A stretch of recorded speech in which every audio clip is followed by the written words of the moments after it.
बिस्मिल्लाहिर्रहमानिर्रहीम। तो आज हम नेक्स्ट टॉपिक के बारे में बात करने वाले हैं जो म्यूचुअल इंडक्शन के बारे में है।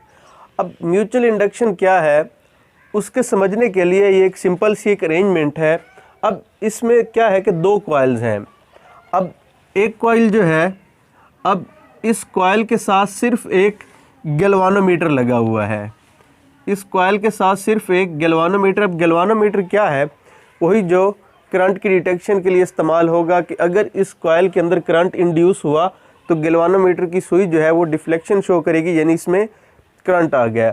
और जो ये कॉइल है इसके अंदर क्या है कि एक बैटरी लगी हुई है और बैटरी के साथ एक स्विच लगा हुआ है उसके करंट को कंट्रोल करने के लिए। और तीसरे नंबर पर इसके साथ एक रियोस्टेट लगी हुई है। अब रियोस्टेट क्या होती है? रियोस्टेट असल में वेरिएबल रेजिस्टर है कि जब रियोस्टेट की वैल्यू को चेंज करेंगे तो रेजिस्टेंस की वैल्यू चेंज होगी। रेजिस्टेंस की वैल्यू कम या ज़्यादा होने से इसके अंदर जो करंट फ्लो कर रहा है उसकी वैल्यू भी चेंज हो जाएगी। तो म्यूचुअल इंडक्शन के लिए हमने ये दो कॉइल कंसीडर की। एक प्राइमरी कॉइल के अंदर एक बैटरी, रियोस्टेट और एक कंट्रोलिंग स्विच लगा हुआ है।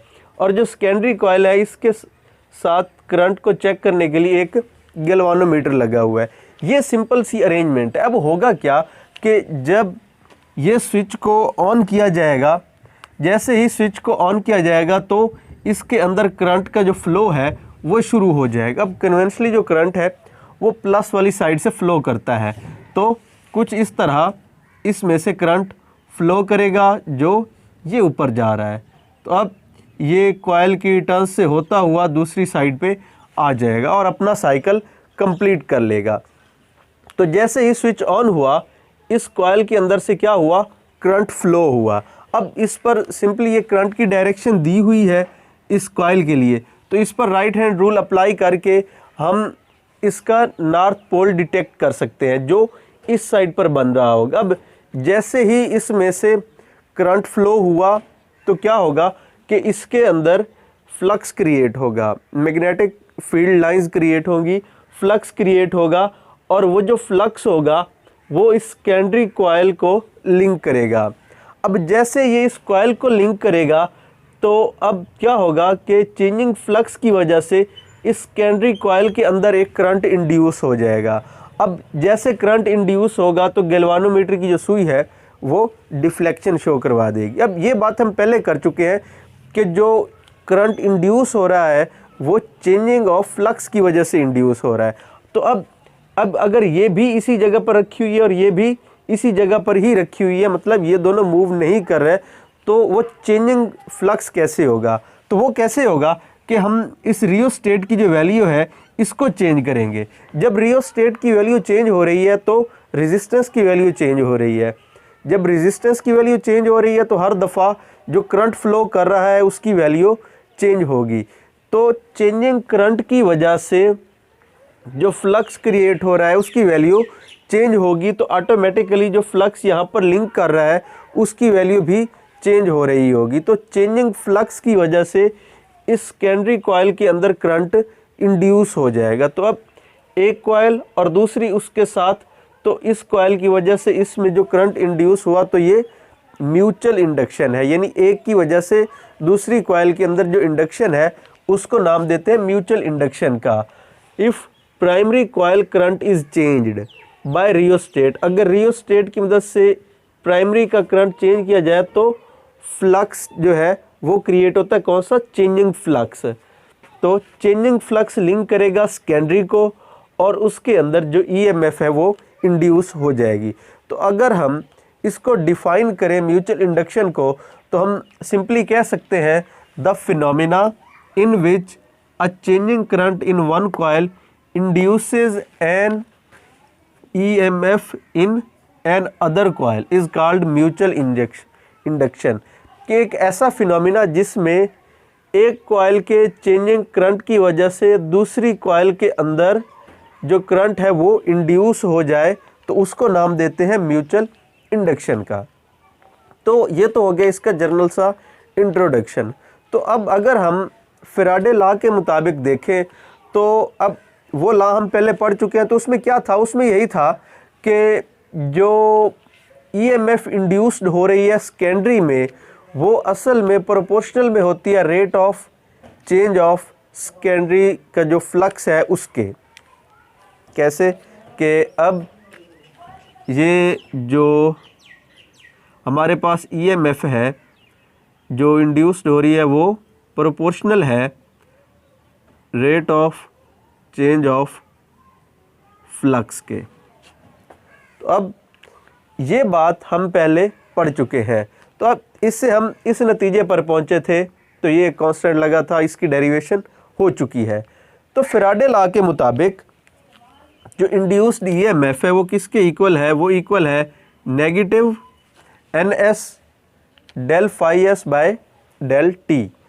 तो अब अगर हम इसी चीज़ को ही समझे, लेट करते हैं कि फ्लक्स जो उसके सेकेंडरी के एक लूप से होगा तो वो किसके इक्वल होगा, फाई एस के। अब देखें कि ये सेकेंडरी कॉइल है, ये इसका एक लूप, ये दूसरा, तीसरा, चौथा, पांचवा, इस तरह काफ़ी सारे इसके लूप है।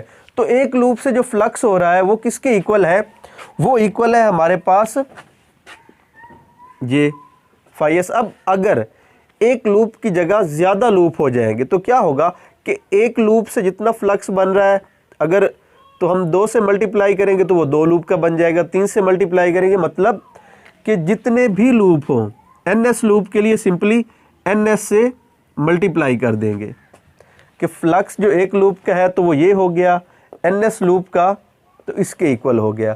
तो अब ये जो फ्लक्स है ये किसकी वजह से हो रहा है, इस प्राइमरी करंट की वजह से। तो हम कह सकते हैं कि जो L लूप का फ्लक्स है वो असल में डिपेंड कर रहा है या प्रोपोर्शनल में है किसके, प्राइमरी करंट के। तो ये हमने प्रोपोर्शनल में लिख दिया कि जो L लूप के लिए फ्लक्स बन रहा है वो प्राइमरी करंट के डायरेक्ट प्रोपोर्शनल है, कि अगर प्राइमरी का करंट बढ़ रहा है तो फ्लक्स बढ़ जाएगा सेकेंडरी का। अब क्या है कि यहाँ पर प्रोपोर्शनैलिटी का साइन है, इस साइन को ख़त्म करने के लिए एक कांस्टेंट लगाएंगे। तो लेट्स सपोज कि वो कांस्टेंट क्या है, m है। तो m इसके अंदर एक कांस्टेंट ऑफ प्रोपोर्शनैलिटी आ गया। अब अगर यहाँ से हम लोग m की बात करें, जो कांस्टेंट है इसको नाम देते हैं इंडक्टेंस ऑफ टू कॉइल्स।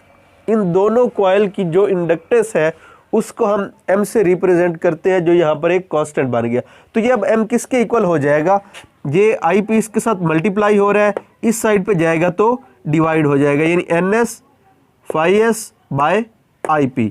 तो ये हमारे पास इंडक्टेंस ऑफ टू कॉइल्स के लिए फार्मूला आ गया कि दो कॉइल की जो इंडक्टेंस है वो किन किन चीज़ों पर डिपेंड कर रही है, इन चीज़ों पर डिपेंड कर रही है। अब अगर हम देखें तो एक चीज़ तो इसमें है n, यानी नंबर ऑफ टर्न्स है, कि जितनी ज़्यादा टर्न्स है तो उतनी ज़्यादा टर्न्स के साथ वो लिंक कर रहा है, उस बिहाफ पर उसकी जो इंडक्टेंस है उसकी वैल्यू चेंज हो रही होगी। Number of turns per depend करता है, फिर क्रॉस सेक्शन एरिया पर डिपेंड करता है कि ये जो कॉइल है उसके एरिया कम है ज़्यादा है, उस पर भी उसकी जो इंडक्टेंस है वो डिपेंड कर रही है। एक नंबर ऑफ टर्न्स पर, दूसरा क्रॉस सेक्शन एरिया पर, और तीसरे नंबर पर टुगेदर क्लोजनेस। अब इनके दरमियान जो क्लोजनेस है कि एक लूप दूसरा, ये जो टर्न्स है इनकी ये कितना करीब करीब है। अब जाहिर बात है अगर इसके टर्न्स में फासला होगा तो क्या होगा कि वो जो फ्लक्स की लिंकिंग है उस पर इफ़ेक्ट करेगा। तो इनकी जो टुगेदर क्लोजनेस इनकी, और फिर इन दो कॉइल्स की आपस में जो क्लोजनेस है उस पर भी डिपेंड कर रहा होगा। अब लेट्स सपोज कि इनके दरमियान ये फासला है, तो हम कह सकते हैं कि यहाँ पर जो 3 है ना, समझने के लिए हम कह रहे हैं कि जो 3 हमारे पास जो फील्ड लाइंस है वो लिंक कर रही हैं। अब अगर हम इसे और पीछे कर देते हैं तो हो सकता है कि 2 लिंक कर रही हो। तो इन कॉइल्स का जो फासला है उस पर भी डिपेंड करता है। और चौथा, नेचर ऑफ कोर मटेरियल, वो कोर जिसके ऊपर ये कॉइल्स जो है वाउंड की हुई हैं, तो उस कोर के मटेरियल पर भी डिपेंड करता है। तो जो म्यूचुअल इंडक्शन है वो इन 4 चीज़ों पर डिपेंड करती है। एक, number of turns of coils, दूसरा क्रॉस सेक्शन एरिया, तीसरा उनकी क्लोजनेस, और चौथा नेचर ऑफ मटेरियल पर डिपेंड करती है। तो अब फैराडे लॉ से हमने देखा कि ईएमएफ किस पे डिपेंड कर रही है, फिर हमने देखा जो फ्लक्स सेकेंडरी कॉइल का है उसको हमने ऑब्जर्व किया उसके एक लूप के लिए, एन लूप के लिए, फिर देखा कि जो फ्लक्स है वो प्राइमरी के करंट पर डिपेंड कर रहा है। तो यहाँ पर हमें एक कांस्टेंट मिला, कौन सा, inductance of two coils, inductance, और इंडक्टेंस इन चार चीज़ों पर डिपेंड कर रही है। अब अगर हम बात करें, अब इंडक्टेंस चूँकि इस केस में आ रही है, दोनों कॉइल्स की इंडक्टेंस अब इन्वॉल्व हो गई इस लॉ के अंदर। तो अब इस लॉ को हम मॉडिफाई करेंगे, जो फैराडे का लॉ है। अब अगर हम इसको दोबारा लिख लें फैराडे लॉ को, तो ये हमारे पास इक्वल है minus N S del phi S by delta T के। और अगर हम इसी को रीअरेंज करें तो यहाँ पर क्या है, एन एस फाई एस, तो ये किसके इक्वल है, एम आई पी के। तो ये देखें ज़रा, एन एस और फाई एस, तो ये किसके इक्वल है, ये इक्वल है एम आई पी के। तो हम कह सकते हैं फ्रॉम इक्वेशन कौन सी है, 3। तो अब क्या हो जाएगा, ये हो जाएगा इक्वल, तो नेगेटिव साइन वैसे आ गया, इसकी जगह आ जाएगा अब M del I P by delta T के। तो अब ये इसके इक्वल आ गया।